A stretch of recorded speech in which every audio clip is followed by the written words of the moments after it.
and then we'll start. Okay, Rabosai, so let's try to start on time.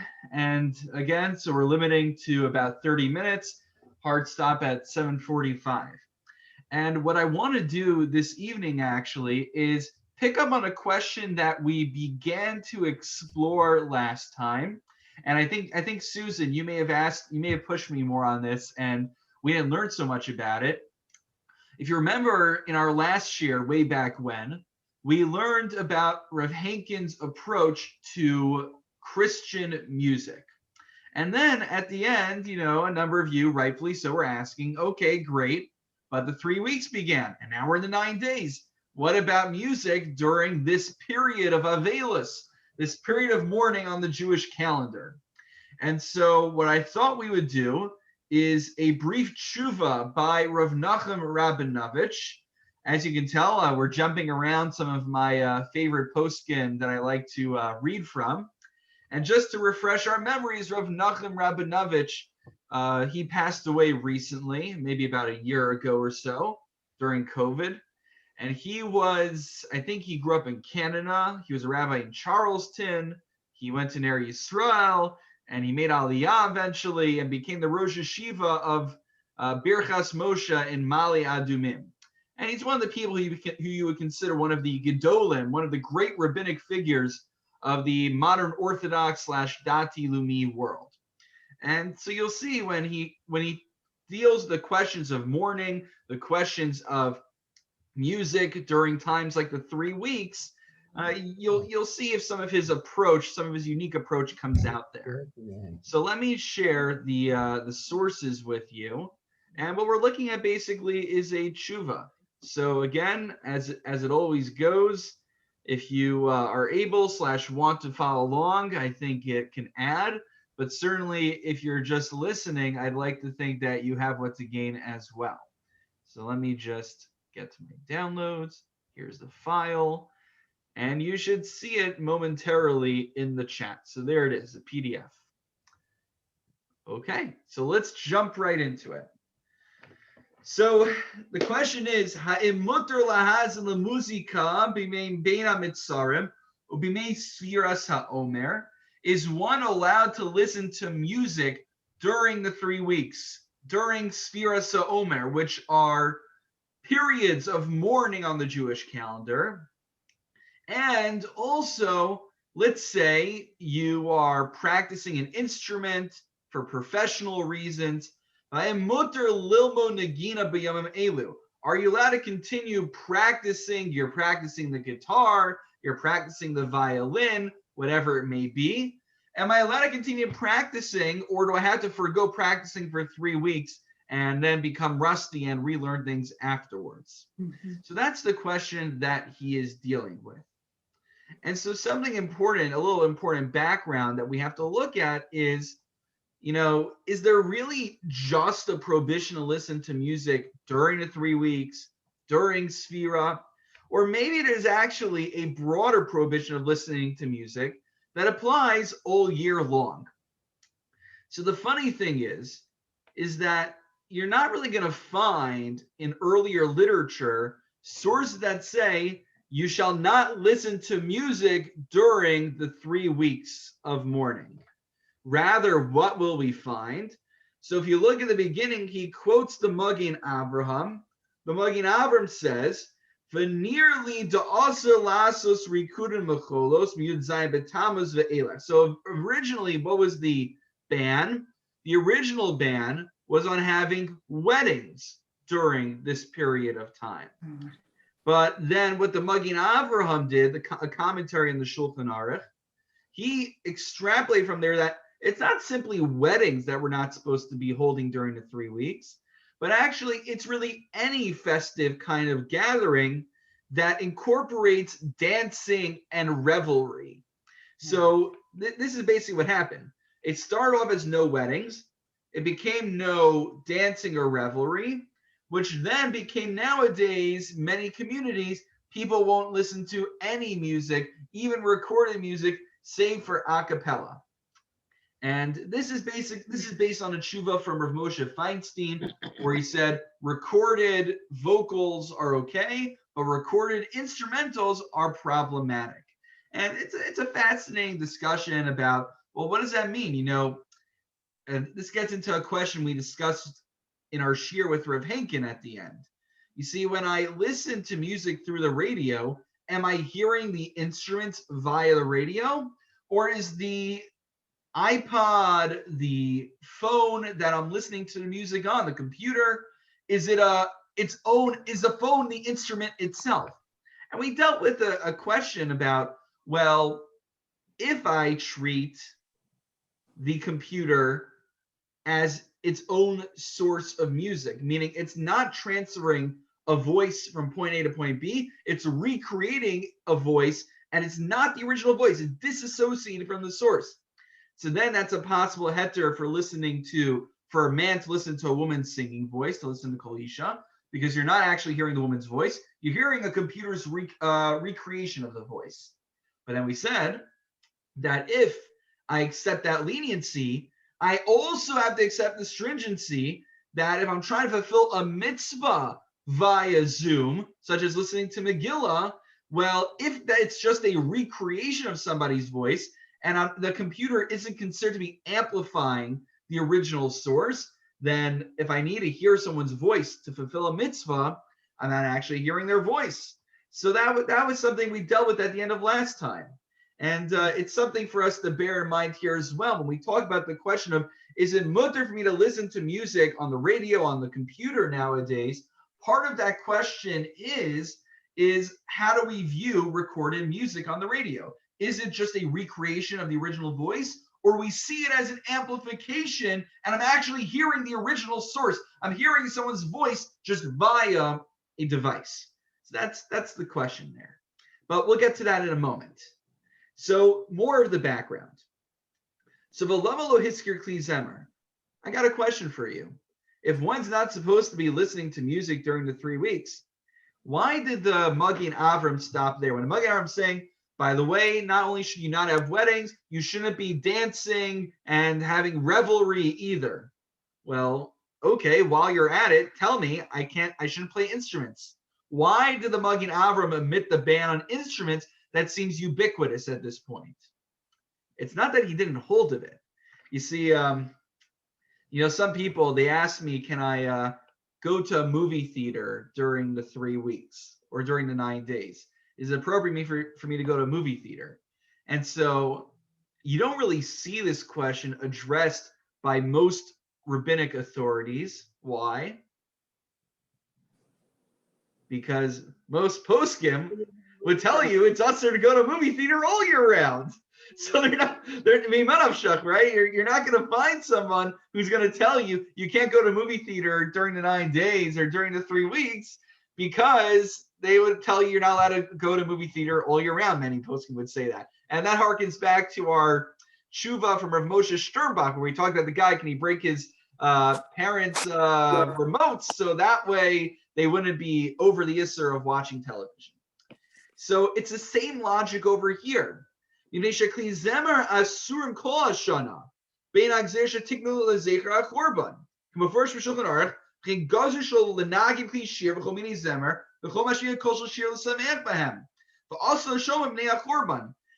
we already have on the books, after our temple was destroyed, if you look in the Gemara Maseches Gittin, you look in the Shulchan Aruch, he cites here, really, we're not supposed to be listening to music all year round. So that's why you don't see many poskim saying, don't listen to music during the 3 weeks, don't listen to music during Sefira. If you look in the Gemara, it would sound like we shouldn't be listening to music every single day of the year. But how can anybody say that in our Tehillim? The Tehillim are all full of musical instruments. So it would mean, okay, good. So what we need to do is, what Phyllis is pointing out is, we can't just look at the Gemara at face value and say that all music is prohibited, but clearly what we need to figure out is there must have been certain, let's call them limitations or qualifications as to this broad-ranging prohibition of listening to music. I mean, because you think about it, close your eyes and think about the firmest person you know in this entire world. Do they not listen to music ever? They might only listen to specific kinds of music, perhaps, but I don't know. And he's going to say this in the tshuva, actually. He says, I'll just skip ahead. You look at the bottom line over here on page 1. Look at what everyone does. Shayom nafutzu ma'od machshir radio rashim kol hiyotzi b'zeh. There's all sorts of radios and different kinds of devices. The Yeshem Rachovos b'shchunos hacharedios b'Yerushalayim. You could go to Haredi neighborhoods in Jerusalem. Shekol hakloto shel shir rikudim chasidim boki behem b'chol mikol pina min haboker ad ha'erev potzet peh mitzaftzeh. You go to some Haredi neighborhood, outside the Svarm store, they're going to be playing the latest Yidel Didles. And you don't see any, even Rav Moshe Sternbach, as far as I know, again, I'm not an expert, he's written many shows, but as far as I know, I don't think he has come out against listening to kosher music in general. So if there's some sort of disconnect over here, like Phil is pointing out. Even the frommest people we can think of listen to some form of music during the year. So what is the nature of this general prohibition of music during the year? And then twofold, what is the specific intensified nature of the prohibition during the 3 weeks / 9 days / Sefira? Okay, so that's what we're dealing with here. Was this to do with the destruction of the temple, though? I mean, because of course the Tehillim were written before the temples were destroyed. So, okay. I mean, were they trying? So Susan, I think what we need to say is, and he's going to point out in a moment, but because you all are bringing very good questions against my point here, some Mefarshim, what they say is, what kind of music is prohibited? Maybe it's instrumental music that's problematic, but singing Tehillim during Hallel is not necessarily a problem. And also depends on the context. Maybe in the context of a mitzvah, it's different. So we will, God willing, over the next 2 paragraphs, address these questions. And then at the end, you'll tell me if we successfully answer these questions or if there's still certain things that remain elusive to us. So Yeshem Shnei Surim Shom Be'inyan Hashira Zemer. Broadly speaking, there are 2 types of prohibitions on music in Judaism. Number 1, ha'echad, simcha sheishba divrei erva gira yitzarim v'nivel peh, music that has frivolity or sexuality in there, that's crass. That was usher. That was prohibited even before the destruction of the Beis Hamikdash. Right? Nivel peh was always usher. What did the destruction of the temple introduce to us? Hasheni mipnei hachurban gazru la'aser simcha b'chli zemer. What did the rabbis prohibit? Having simcha through instrumental music. So those are some key points. At any time? Simcha, if I may just finish the formulation, simcha and instruments, kli zemer. The afilu shira bepeh al hayayin she simcha yisera. Also, so there's 2 kinds, either with using instruments, or number 2, even just a cappella, but singing it over wine, over alcoholic beverages. Those are the kinds of simcha that would be problematic. Baram, however, kolza amor rap mine zemer hasuyim lisameach bahem. But what kind of music is problematic to use instrumental music for? Music that one generally uses for simcha purposes. Avo muzika she'ena shel simcha lo nesara. But music which is not designated for the purpose of simcha, that was never usher. And he takes even a step further. The Adarabba, not only was non-simcha oriented music permissible, but I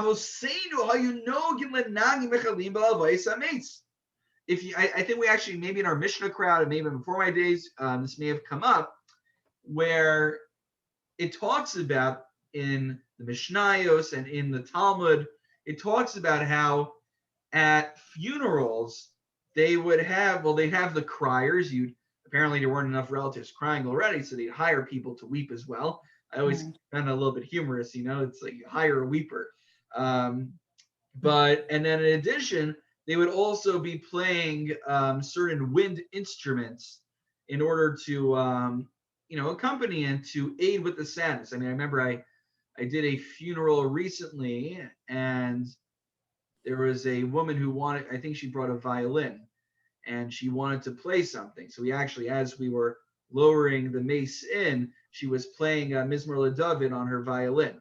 So, it's a thing that we see nowadays also, that people will bring instruments, and the instruments actually, they don't detract from the seriousness and from the somberness of the moment, but in fact, many times certain instruments and music can facilitate and enhance that kind of ambiance. But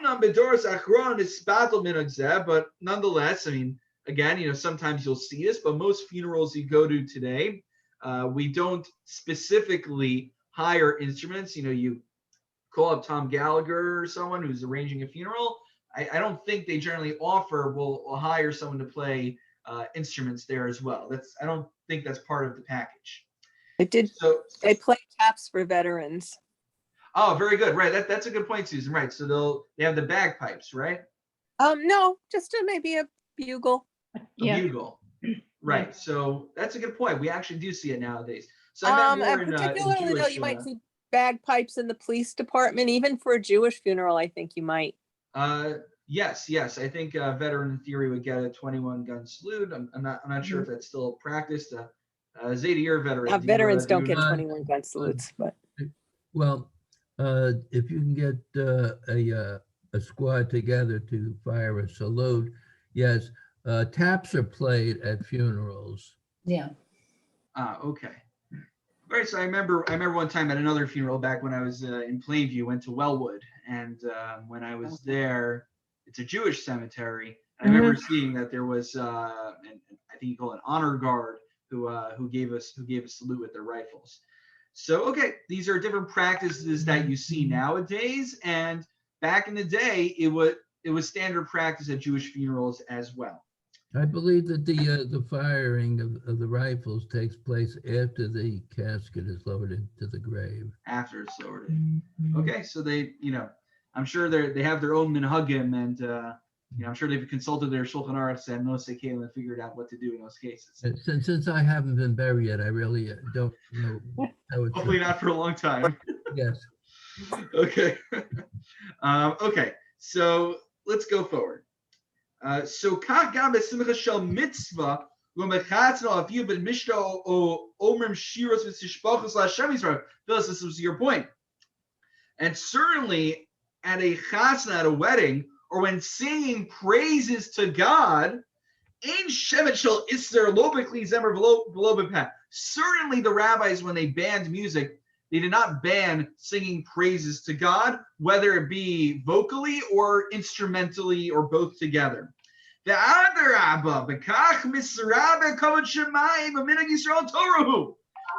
the contrary, not only is it permissible, but it enhances the glory of heaven. It enhances God's glory. And minhag Yisrael Torahu, the customs of the Jewish people are in good standing, and certainly it is sanctioned. As Rambam writes,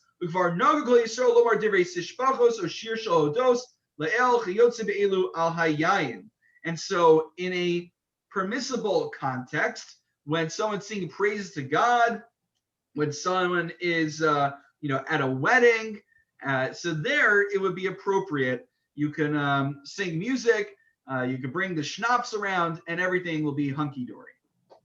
Okay. Now, Phyllis, do you have a question? I'll just pause here for a moment. I forgot what it was already.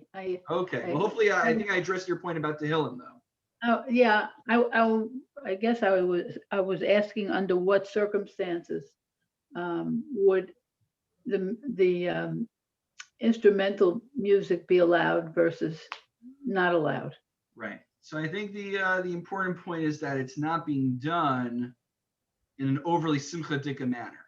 Now, the issue is, you look nowadays and you see, again, even in the frommest circles, they get together for, like you have a Yaakov Shweki concert.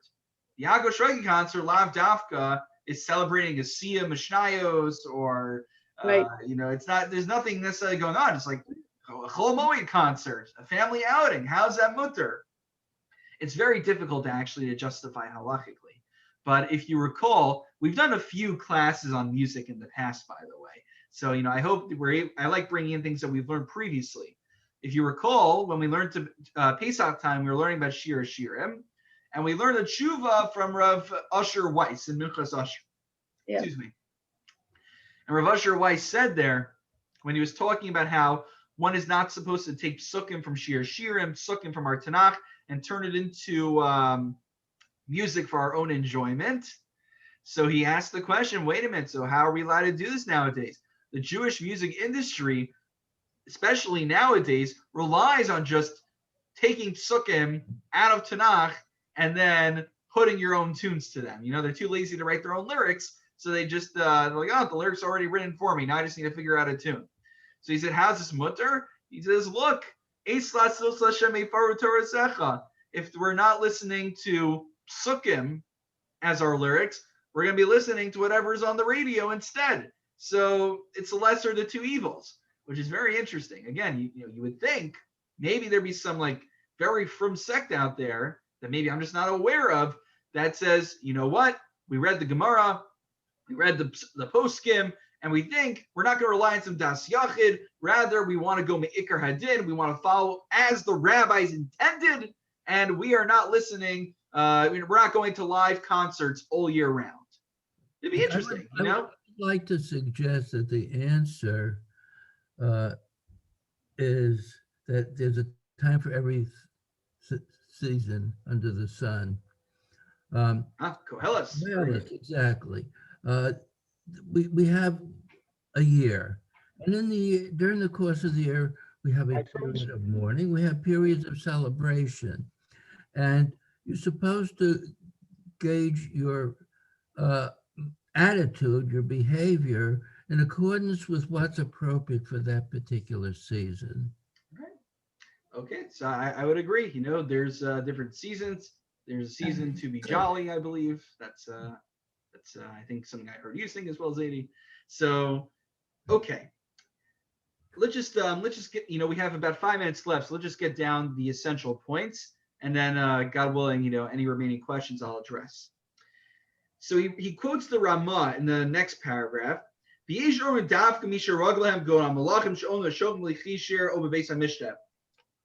was the Ramah prohibiting? The Ramah was what did the rabbis mean? The rabbis didn't mean when you backroy, when every now and then you want to listen to live music, and and you're not doing it in a bar.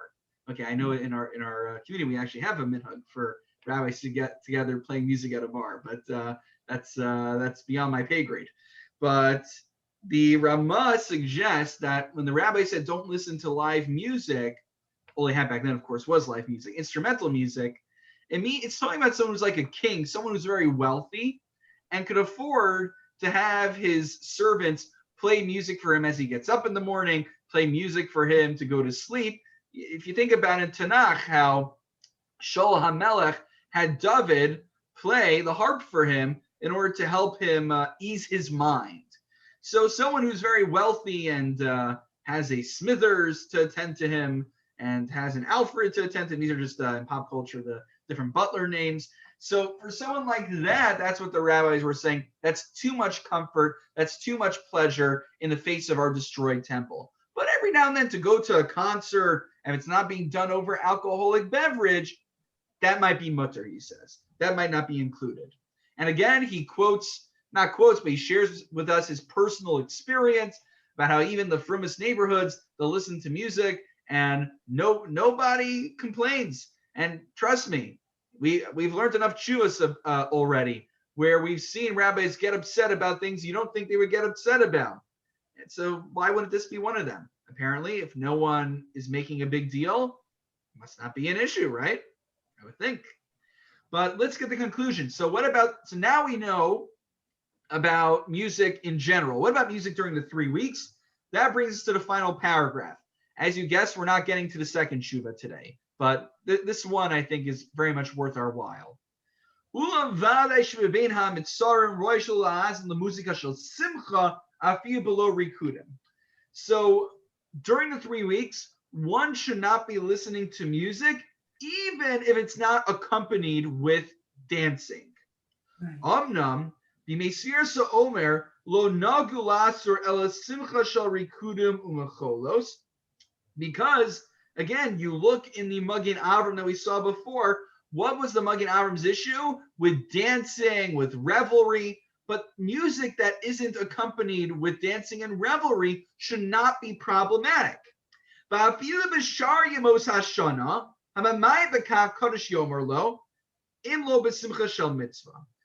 in general, during the rest of the days of the year, if you avoid listening to this kind of music, unless it's for the simcha of performing a mitzvah, you're a holy guy, he says.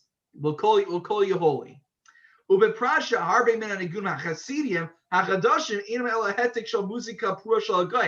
He says, why would one want to refrain from all this simcha music during the year? Because if you look at all of the quote, he puts it in quotation marks, Hasidic music, many of the Hasidic tunes were stolen from the people that lived around the shtetls that they resided in. But serious music, non-frivolous music, that was never prohibited. And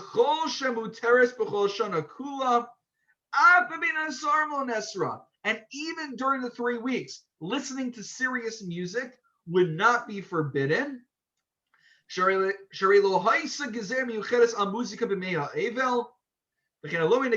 then he throws him right at the end, answers the second question. And therefore, since it was music, since it was music of a simcha-dika nature, of a upbeat nature that the rabbis banned, when I practice the guitar, I practice violin, there isn't an element of simcha to that. I'd say almost as an element of monotony to that you're trying to practice your instrument. I attempted when I was a kid to play the drums, and then my bar mitzvah lessons came, and then I never picked up the drums after that. So, but when I did, it's like, I enjoy it to a certain degree, but it's work also. There's no real element of simcha to practicing the instrument to the extent that the rabbis would prohibit it. So one could practice their instrument during the 3 weeks as well. He doesn't say this, but others do. Look, if you could practice on music that is more somber in nature and still get your practice in, it'd be better to pick more somber songs rather than happier songs. And so he concludes, Me'ikar adin mutar l'shma musika ritzis mein beina mitzarim, v'odin galo mo nagina, me'sir omer lo naglu asar el simcha shel rikudim. So there we go. During the 3 weeks, one is allowed to listen to serious music, and during Sefira Omer, lo nagul asar el simcha shel rikudim. We only asar simcha of a dancing nature. And so if you look in Pnei Halacha, for those who follow our Pnei Halacha in the morning, Rav Melamed actually says that music that's of a neutral or somber nature, there might even be like a mitzvah almost to be listening to somber music during the 3 weeks. Not it's asr, it's a mitzvah, because like the violin or like those instruments that accompany a funeral that add to the feelings of somberness, music during the 3 weeks during the Avelis period also would contribute to that general feeling as well. So that is his approach to music. So I'll give you a little wrinkle in there. Of course, July 4th, patriotic music. Yeah. So you're asking, would one be allowed to listen to that? So I know, the tough challenge we have is we've been throwing around the term simcha, right? We've been saying music with the element of simcha is problematic. The issue is, how do we define simcha? Does simcha mean upbeat? Does it mean more frivolous? Does it mean like revelry? Does it just mean happy? So, I guess I would translate simcha as upbeat. So I'm not sure if, He's singing, "I'm proud to be an American." You know, I don't think that's. Yeah, I'm not sure if that's simcha per se. I think inspirational stuff with an inspirational tone. it's inspirational, but I would say that falls more into like almost serious music also. But yeah, okay. Yeah, I think Isn't there a distinction made? Isn't there a distinction made between the 3 weeks and the 9 days? That the 9 days is there is- are, you know, certain serious? people, what they'll do is, you know, they will listen to recorded music during the 3 weeks and then stop during the 9 days. The thing is, one's not supposed to be getting married during the 3 weeks, and since that's really that's the origin of the prohibition of listening to music, it would make sense that whatever you hold should apply throughout the 3 weeks. Though some distinguish, I'm not so familiar if that approach actually is substantiated by Poskin. Might be. I'm just not familiar with that. Okay, time to go check on the baby. But Yasher Okay. Talk, everyone. Have fun. Thank you. Thank much. you all for coming, and God willing, see you Wednesday for only this week. Gemara will be Wednesday, so as not to conflict with Rabbi Hammer's lecture on And I will Thursday. see the Thank baby you. tomorrow. Oh yes, you'll see me tomorrow, God willing, Sadie. All right, you'll cover for me while I'm at a funeral. And Bobby will be very helpful. Okay, we're looking forward. All right, have a good night. Right? You too. Thank